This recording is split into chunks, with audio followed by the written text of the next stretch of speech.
আসসালামু আলাইকুম রহমতুল্লাহি ওয়া বারাকাতুহু। আমাদের দেশের কিছু সুশীল আছে যারা বলে যে মসজিদ এত গেলে ঘন ঘন। দেখেন আমি ইতালিতে আছি, নাপোলিতে, কাস্তেলমারে।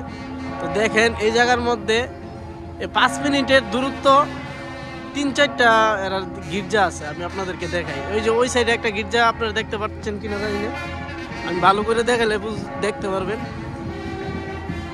এই যে দেখেন গির্জার বাজতেছে, ঘন্টা লড়তেছে, চিপাতে আপনারা খেয়াল করলে বুঝতে পারবেন। এই যে সামনে ঘড়ি যেটা দেখতেছেন এটা হচ্ছে এদের একটা গির্জা। আবার এই পাশে দেখেন, এই যে ঘুরাইলাম, এই যে আরেকটা গির্জা, আমি আপনাদেরকে সামনে থেকে দেখাই। তো এই দেখেন 1 মিনিটের দূরত্ব এদের গির্জা, ধর্ম উপাসনালয়। এই যে দেখেন এখানে আরেকটা। আমি আরেকটু সামনে যাইতেছি, আমি আপনাদেরকে দেখাই। আরেকটু সামনে যাবো, দেখবেন আরো একটা দেখাবো আপনাদেরকে। এই যে এটা গেট, এটা একটা এদের গির্জা। আমি সামনে যাই, আপনারা দেখতে থাকেন, আমি আপনাদেরকে আরেকটু দেখাই। এরা গলিতে গলিতে গির্জা, গলিতে গলিতে। এরা আমরা মুসলমানের মতো না, কিছু নাস্তিক আছে, এরা বলে এত মসজিদ কে হ্যাঁ বাংলাদেশে। আমি তাদেরকে বলতে চাই, আপনি তো ইউরোপে আসেন নাই, আসলে বুঝতে পারবেন যে এদের ধর্মটার এরা যে কত বড় সম্মান ইজ্জত করে।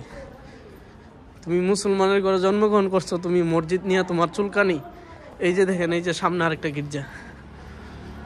তো দেখেন 1 মিনিটও না, 30 সেকেন্ডের জায়গার ভিতরে, দূরত্বের ভিতরে আপনি এদের গির্জা 3-4টা। আমি আরেকটু সামনে গেলে আরো 2-3টা গির্জা। এই যে দেখেন, এটা একটা গির্জা। এরা আমাদের মতো না, এরা ধর্মটা এরা ঠিক এরার মতন করে সুন্দর করে পালন করে। এই যে দেখেন, এই যে আরেকটা গির্জা। তো এই 2-4-5 মিনিটের ভিতরে এর 4-5টা গির্জা। এদের ভিতরে কিন্তু এটা আনা যায়, এত গির্জার প্রয়োজন কিসের?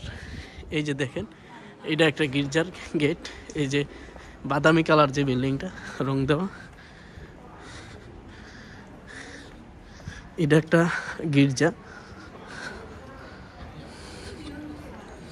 তো আমি আপনাদেরকে বলতে চাই, যারা বলেন ঢাকা শহরে এত গির্জা কেন, তো আমার প্রশ্ন হলো, তো এই জায়গার মধ্যে এত গির্জা কেন? যার যার ধর্ম তার কাছে বেশি বড়। আপনারা যারা সুশীল আছেন তাদেরকে বলতে চাই, ইসলাম বিদ্বেষী যারা আছেন,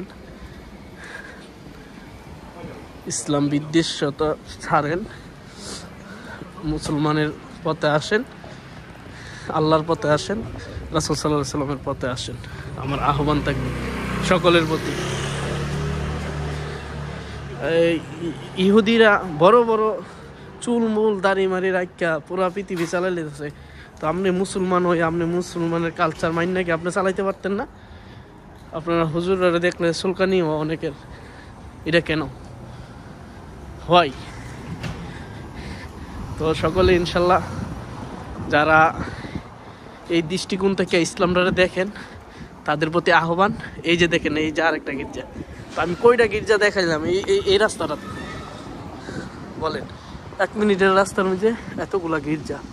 এই যে গির্জা, এরা এদের ধর্মটারে এদের মতন কইরা ভালোবাসা অন্তর থেকে পালন করে। আমরা যারা মুসলিম আছি আমাদের ধর্মটাকেও ইনশাল্লাহ অন্তর থেকে মহব্বত করে ভালোবেসে, আল্লাহ তাআলা এবং আল্লাহ রাসূলকে ভালোবেসে দুনিয়া থেকে যেতে চাই। এবং ইসলামের পথে থেকে পুরো পৃথিবীর যত কার্যক্রম আছে সবগুলোই করা সম্ভব ইনশাল্লাহ। সকলেই, আমি প্রত্যেক ভিডিওতে বলি, প্রত্যেকেই নামাজ পড়বেন 5 ওয়াক্ত, রাসূলের তরিকা অনুযায়ী চলবেন। আল্লাহ তাআলা সকলকেই চলার তৌফিক দান করুক। আল্লাহ হাফেজ। আসসালামু আলাইকুম রহমতুল্লাহ। আর সকলের ভিতরে এটা যাতে না আসে যে এত মসজিদ কেন, তো সকলে ইনশাল্লাহ এই ভিডিওটা দেখবেন, আমার পেজটাকে ফলো করবেন। লাইক কমেন্ট শেয়ার করে দিবেন।